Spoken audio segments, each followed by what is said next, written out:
Hi friends, எல்லாரும் எப்படி இருக்கீங்க? இன்னைக்கு என்ன மாதிரியான வீடியோ பார்க்க போறோம் அப்படின்னு பார்த்தீங்கன்னா, ஃபேமிலி சப்போர்ட் பற்றி தான்.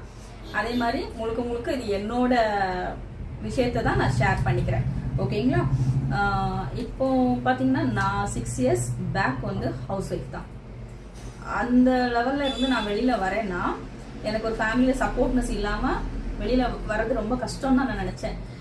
ஆனால் எனக்கு பேக்ரவுண்ட் ரொம்ப பெருசு இல்லை. அதே நேரத்தில் என்னால் முடியாது அப்படிங்கிற ஒரு சில விஷயத்த என் ஹஸ்பண்ட் சொன்னதே கிடையாது இன்னைக்கு வரைக்கும். ஏன்னா எவ்வளோ தூரம் எஃபர்ட் போடுறோமோ அதுக்களவு உண்மையாக இருக்கணும்னு நிறைய விஷயங்கள் சொல்லியிருக்காங்க.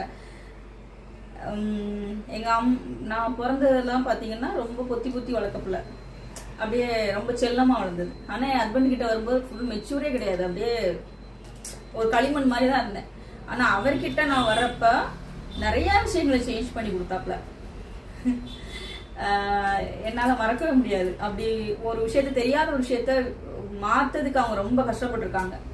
இந்த இடத்துல என் ஹஸ்பண்டை பெருமைப்படுத்தணும் அப்படின்னு நான் நினைக்கிறேன். ஏன்னா அவர் இல்லாமல் நான் இவ்வளோ தூரம் வந்துடவே இல்லை. எனக்கு பெரிய ஒரு சப்போர்ட்டுங்கிறத விட அவர் தான் எல்லாம் அப்படிங்கிறது எனக்கு ரொம்ப லேட்டாக தான் தெரிஞ்சிச்சு. இப்போ நான் சர்வே பண்ண தான் அவரோட கஷ்டங்கள் ஃபுல்லாகவே எனக்கு புரியுது. அவர் கண்டிப்பாக இந்த இடத்துல நான் நன்றி சொல்லிக்கணும். நன்றிங்கிறத விட இதை ஹஸ்பண்ட் கேட்டாலே ரொம்ப ஆச்சரியம் தான் போடுவாங்க. ஏன்னா அந்த மாதிரி பேசினதே இல்லை, ஃபர்ஸ்ட் டைம். ரொம்ப வியர்டாக தான் இருக்குது, எனக்கு ரொம்ப வித்தியாசமாக இருக்குது. கண்டிப்பாக அவரோட சப்போர்ட்னஸ் இல்லாமல் நான் இவ்வளோ தூரம் வரல. என் பசங்களாகட்டும், என் ஃப்ரெண்ட்ஸ் சர்க்குலேஷன் ஆகட்டும், எல்லாரோட சப்போர்ட்னஸ்லாம் நான் இவ்வளோ தூரம் வந்தது. எல்லாருக்குமே தேங்க் பண்ணிக்கிறேன்.